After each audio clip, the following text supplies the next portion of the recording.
Hello बच्चों, कैसे हैं आप लोग। आशा करता हूँ आप लोग बेहतरीन होंगे और आपकी तैयारी भी बेहतरीन तरीके से चल रही होगी। हमेशा की तरह आप लोग के बीच एक नए वीडियो में नए टॉपिक के साथ उपलब्ध हुआ हूँ और यहाँ पे हमारा टॉपिक है प्रधानमंत्री किसान मान धन योजना। तो ये काफ़ी ज़्यादा इम्पॉर्टेंट हो जाता है हमारे आने वाले प्रतियोगी परीक्षाओं के लिए। UP triple S C, AGTA और तमाम उससे जुड़े जो भी कृषि के परीक्षाएं हैं और यूपी स्टेट PCS के भी जो पेपर हैं उसके लिए भी काफ़ी ज़्यादा ये महत्वपूर्ण हो जाता है। तो आइए चलिए इसको देखते हैं। तो इसको शॉर्ट फॉर्म में PMKMY इसको बोलते हैं, प्रधानमंत्री किसान मान धन योजना। और इसका परिचय की बात करें तो परिचय प्रधानमंत्री किसान मान धन योजना भारत के छोटे और सीमांत किसान जो होते हैं उनके लिए स्वैच्छिक और अंशदायी पेंशन योजना के तरीके से ये होता है। और इसका मुख्य उद्देश्य वृद्धावस्था में किसानों के एक वृत्ति जो सहायता होती है सुरक्षा कवच के तौर पर उनको प्रदान की जाती है और आजीविका के पारंपरिक साधन जो सीमित हो जाते हैं तो उनके लिए। तो आइए चलिए आगे की तरफ देखते हैं। इसकी लागू होने की जो तिथि है, तो लागू होने की तिथि जो जब इसका स्टार्टिंग कब किया गया था, 12 सितंबर 2019 में। और प्रभावी तरीके से अगर इसकी बात की जाए तो 9 अगस्त 2019 को ये झारखंड के रांची ज़िले से इसका शुभारंभ किया गया था, झारखंड स्टेट के।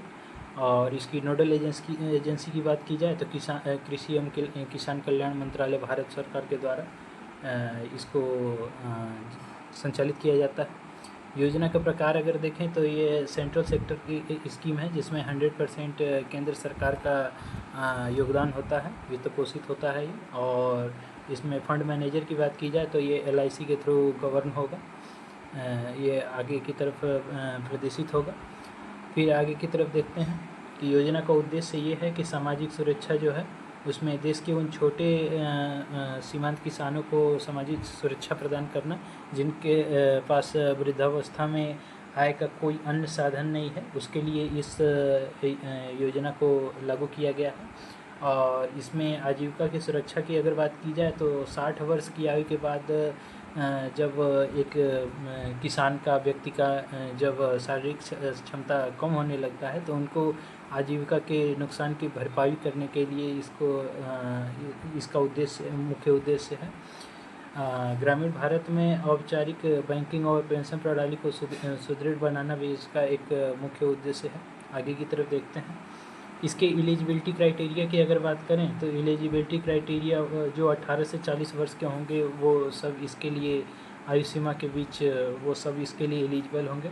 भूमि सीमा की अगर बात की जाए तो राज्य और केंद्र शासित प्रदेश में भूमि अभिलेखों के अनुसार अधिकतम जो 2 हेक्टेयर जो 5 एकड़ की ज़मीन तक के भूमि वाले जो छोटे और सीमांत किसान हैं वो इसके लिए एलिजिबल होंगे।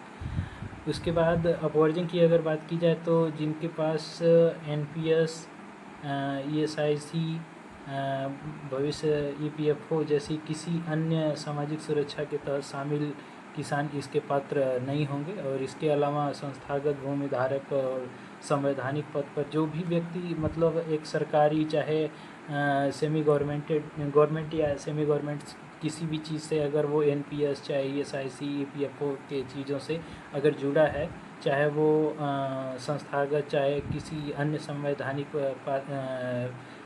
पद पर वो बैठा हुआ है तो वो इसके लिए एलिजिबल नहीं होगा। तो यहाँ पे साफ साफ ये बताया गया है। पेंशन राशि की अगर बात की जाए तो पेंशन राशि यहाँ पे 60 वर्ष की आयु प्राप्त करने पर लाभार्थी को हर महीने 3,000 रुपये प्रति माह यहाँ पे सुनिश्चित किया गया है। तो यहाँ पे इसका पेंशन राशि है।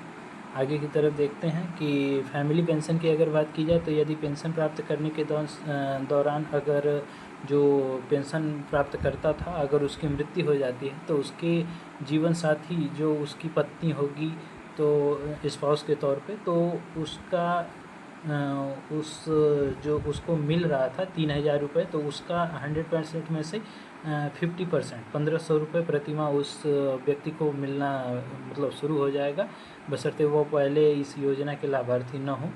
ये इसमें नियम में साफ साफ बताया गया है। और इसके जो जीवन साथी का मतलब है कि इसकी पत्नी हो सकती है, अगर व्यक्ति है तो उसकी पत्नी हो सकती है, लेकिन बच्चे इसके पात्र नहीं होंगे, ठीक ना।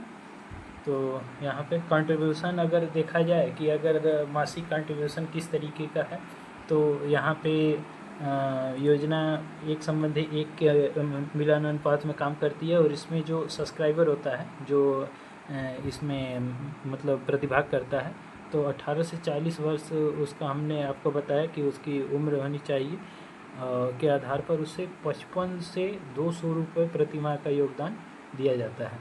और उतनी ही बराबर राशि, अगर 55 रुपये अगर इस व्यक्ति के द्वारा अगर दिया जा रहा है, तो उतनी ही राशि केंद्र सरकार के द्वारा भी क्या बोला जाता है कि उस पेंशन फंड में जमा किया जाता है।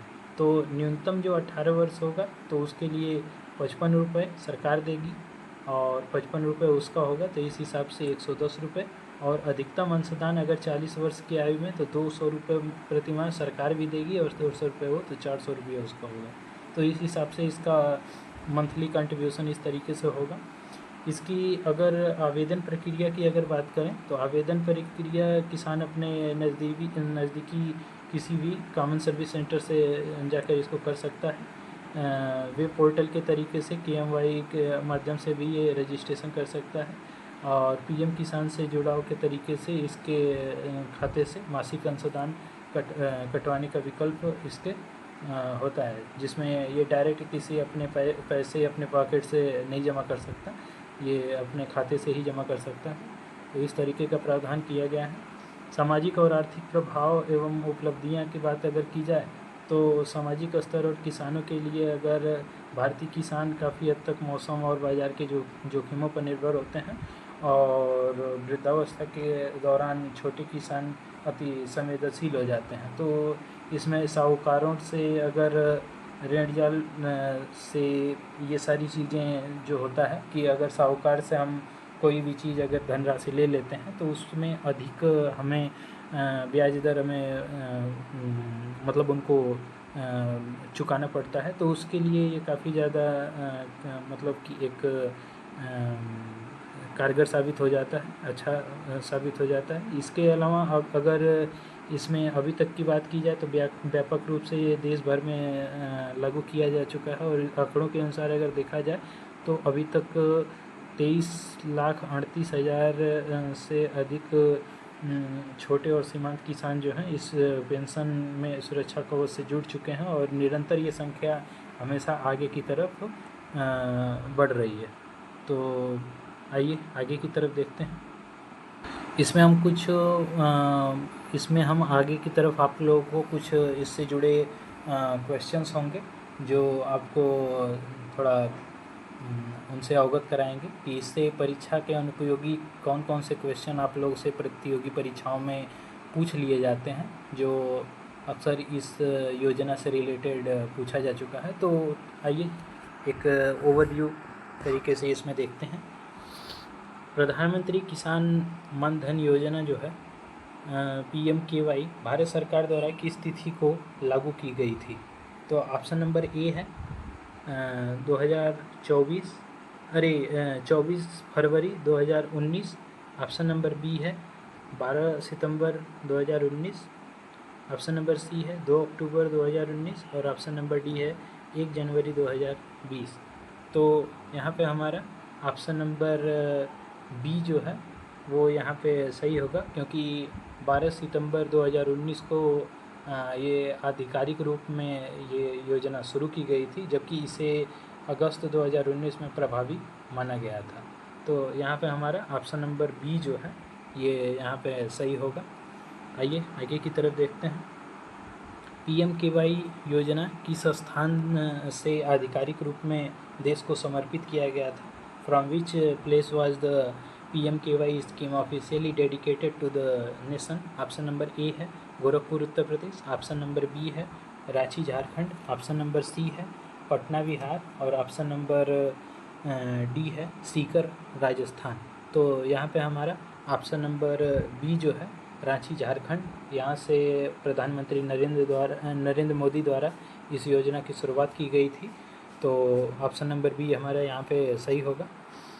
क्वेश्चन नंबर 3 यहाँ पे देखते हैं, इस योजना के प्रभावी क्रियान्वयन के लिए कौन सी केंद्रीय मंत्रालय जिम्मेदार है? तो ऑप्शन नंबर ए है ग्रामीण विकास मंत्रालय, option number C ministry of finance वित्त मंत्रालय, option number C ministry of agriculture and farmer welfare, option number D है ministry of social justice and empowerment. तो यहाँ पे हमारा ऑप्शन नंबर सी यहाँ पे सही होगा, ministry of agriculture and farmer welfare, किसान कल्याण मंत्रालय।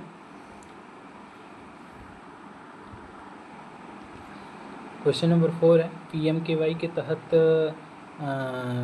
पेंशन फंड के प्रबंधन के लिए पेंशन फंड मैनेजर के रूप में किसे नियुक्त किया गया है? ऑप्शन नंबर ए है भारतीय state bank, option number B है life insurance corporation of India LIC, option number B है pension fund regulatory and development authority PFRDA, option number D है नाबार्ड।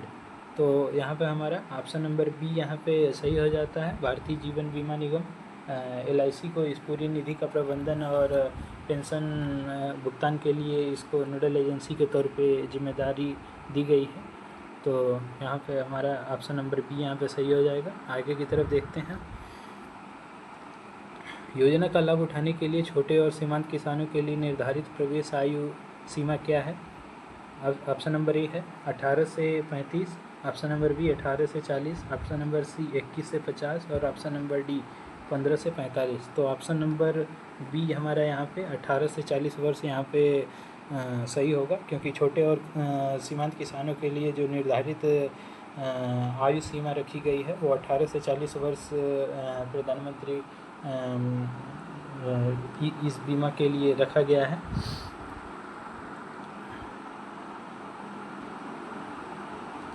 इस योजना के तहत पात्र होने के लिए किसान के पास अधिकतम कितनी कृषि योग्य भूमि होनी चाहिए? सॉरी। ऑप्शन नंबर ए है 1 हेक्टेयर तक, ऑप्शन नंबर बी है 2 हेक्टेयर तक, ऑप्शन नंबर सी है 5 हेक्टेयर तक, ऑप्शन नंबर डी है नो लैंड लिमिट। तो यहाँ पे हमारा ऑप्शन नंबर बी जो है ये यहाँ पे सही होगा। 2 हेक्टेयर तक की जो भूमि के जो किसान होंगे वो इसमें प्रवेश कर सकते हैं। तो ऑप्शन नंबर बी यहाँ पे हमारा सही होगा। क्वेश्चन नंबर 7 कहता है 60 वर्ष की आयु प्राप्त करने के बाद लाभार्थी को कितनी मासिक सुनिश्चित न्यूनतम पेंशन दी जाएगी? तो ऑप्शन नंबर ए है 1500 प्रतिमाह, ऑप्शन नंबर बी 2000 रुपये प्रतिमाह, ऑप्शन नंबर सी 3000 रुपये प्रतिमाह, ऑप्शन नंबर डी 5000 रुपये प्रतिमाह। तो ऑप्शन नंबर सी जो है यहाँ पे ये हमारा यहाँ पे सही होगा कि 3000 रुपये प्रतिमाह यहाँ पे 60 वर्ष की आयु प्राप्त करने के बाद लाभार्थी को दिया जाएगा। आइए आगे की तरफ देखते हैं, यदि किसी पेंशनभोगी लाभार्थी की मृत्यु हो जाती है तो उसके जीवन साथी को पारिवारिक पेंशन के रूप में कितनी राशि मिलेगी? ऑप्शन नंबर ए है 1000 रुपये प्रतिमाह, ऑप्शन नंबर बी है 1500 रुपये प्रतिमाह, ऑप्शन नंबर सी है 2000 रुपये प्रतिमाह और ऑप्शन नंबर डी है नो पेंशन अलाउड। तो ऑप्शन नंबर बी जो है यहाँ पे 1500 रुपये प्रतिमाह यहाँ पे ये सही होगा, क्योंकि उसकी मृत्यु के पेंशन भोगी के मृत्यु के बाद उसके जो स्पाउस होंगे उसके जीवन साथी जो होगी उसको 1500 रुपये प्रतिमाह यहाँ पे इस योजना के तरीके से दिया जाएगा। आइए आगे की तरफ देखते हैं, इस योजना के अंतर्गत किसानों का मासिक अंशदान किस सीमा के बीच निर्धारित किया गया है? तो ऑप्शन नंबर ए है 50 से 150 रुपये, ऑप्शन नंबर बी है 55 से 200 रुपये, ऑप्शन नंबर सी है 100 से 300 रुपये, ऑप्शन नंबर डी है 200 से 500 रुपये। तो यहाँ पे हमारा ऑप्शन नंबर बी जो है 55 से 200 रुपये यहाँ पे सही होगा। आइए आगे की तरफ देखते हैं, PMKMY में केंद्र सरकार का अंशदान अनुपात सब्सक्राइबर के अंशदान अनुपात की तुलना में कितना होता है? तो ऑप्शन नंबर ए है 50 का बराबर अंशदान। ऑप्शन नंबर बी है 60-40, सरकार 40% देती है। ऑप्शन नंबर सी है 90-10, सरकार 90% देती है। और ऑप्शन नंबर डी है सरकार कोई मासिक अंशदान नहीं देती। तो यहाँ पे हमारा ऑप्शन नंबर ए जो है इक्वल मैचिंग कंट्रीब्यूशन जो है 50-50%, यहाँ पे 50% अगर सब्सक्राइबर देता है तो 50% सरकार भी देगी यहाँ पे। तो ऑप्शन नंबर ए हमारा यहाँ पे सही होगा। निम्नलिखित में से कौन सी योजना के तहत मासिक प्रीमियम राशि को सीधे ऑटो डेबिट करने की सुविधा दी गई है? तो ऑप्शन नंबर ए है प्रधानमंत्री फसल बीमा योजना। ऑप्शन नंबर बी है पीएम किसान सम्मान निधि योजना। ऑप्शन नंबर सी है पीएम कृषि सिंचाई योजना। ऑप्शन नंबर डी है पीएम जनधन योजना। तो ऑप्शन नंबर बी जो है पीएम किसान सम्मान निधि योजना, तो ये हमारा यहाँ पे ऑप्शन नंबर बी यहाँ पे सही होगा, क्योंकि पीएम किसान सम्मान निधि के तरीके से ही इसे ऑटो डेबिट तरीके से जोड़ा गया है, जो प्रीमियम राशि को सीधे मासिक तरीके से काट लेगा।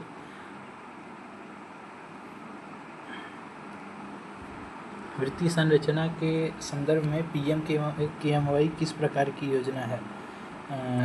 ऑप्शन नंबर ए है centrally sponsored scheme. Option number B है central sector scheme. Option number C है स्टेट स्पेसिफिक स्कीम। और ऑप्शन नंबर डी है जॉइंट वेंचर स्कीम। तो यहाँ पे हमारा ऑप्शन नंबर जो सी है सेंट्रल सेक्टर स्कीम, ये ऑप्शन नंबर जो बी है केंद्रीय क्षेत्र की योजना, ये यहाँ पे सही होगा, सेंट्रल सेक्टर स्कीम, जिसका अर्थ है कि इसमें लगने वाला जो 100% वित्तीय भार जो है वो केंद्र सरकार वहन करेगी। तो हमारा ऑप्शन नंबर बी यहाँ पे सही हो जाएगा। निम्नलिखित में से कौन प्रधानमंत्री किसान मानधन योजना PMKMY के तहत अपवर्जन एक्सक्लूजन श्रेणी में आता है? ऑप्शन नंबर ए है संस्थागत भूमि धारक। Option number B income tax आयकरदाता। Option number C EPFO NPS। और ऑप्शन नंबर डी उपर्युक्त सभी। तो यहाँ पे हमारा ऑप्शन नंबर जो डी है वो यहाँ पे सही होगा, क्योंकि अगर जो NPS और EPFO धारक है, जो टैक्स पेयर है, जो लैंड इंस्टीट्यूशनल लैंड होल्डर है, तो ये जो व्यक्ति होंगे वो इसके अंतर्गत नहीं आएंगे, तो एक्सक्लूजन अपवर्जन श्रेणी में ये आते हैं। तो ऑप्शन नंबर डी हमारा यहाँ पे सही होगा। हालिया आधिकारिक रिपोर्टों के अनुसार PMKMY के तहत अब तक कुल कितने लाख किसान नामांकित हो चुके हैं? तो ऑप्शन नंबर ए है 10 lakh. Option number B 15 lakh. Option number C 23.38 lakh. और ऑप्शन नंबर डी 50 लाख। तो यहाँ पे हमारा ऑप्शन नंबर जो सी है ओवर 23.38 लाख, तो ये हमारा ऑप्शन नंबर सी यहाँ पे सही होगा। यदि कोई किसान 18 वर्ष की आयु में इस योजना में शामिल होता है तो 60 वर्ष की आयु तक उसे कुल कितने रुपए का मासिक अंशदान देना होगा? ऑप्शन नंबर ए है 55 रुपये। ऑप्शन नंबर बी 100 रुपये। ऑप्शन नंबर सी 150 रुपये। और ऑप्शन नंबर डी 200 रुपये। तो यहाँ पे हमारा ऑप्शन नंबर जो ए है 55 रुपये, ये यहाँ पे सही होगा, क्योंकि सबसे कम उम्र 18 वर्ष है में जुड़ने वाले किसान के लिए मासिक अंशदान की जो राशि होगी वो 55 रुपये प्रतिमाह निर्धारित की गई है इस योजना के अंतर्गत। आशा करता हूँ आप लोग को ये जानकारी बेहतरीन लगी होगी, और ये सारे क्वेश्चंस और ये जो भी जानकारियाँ हैं ये परीक्षा के अनुपयोगी हैं और परीक्षा के लिए महत्वपूर्ण हो जाती हैं। तो आने वाले जो भी पेपर्स हैं उनके लिए आपको ये अच्छे तरीके से याद करने हैं और ध्यान देने हैं। जो भी आपके दोस्त अगर तैयारी कर रहे हैं तो आप इस वीडियो को उनके द्वारा आप साझा कर सकते हैं। फिर मिलते हैं एक नए स्कीम और नए क्वेश्चंस के साथ नए वीडियो में। तब तक के लिए धन्यवाद।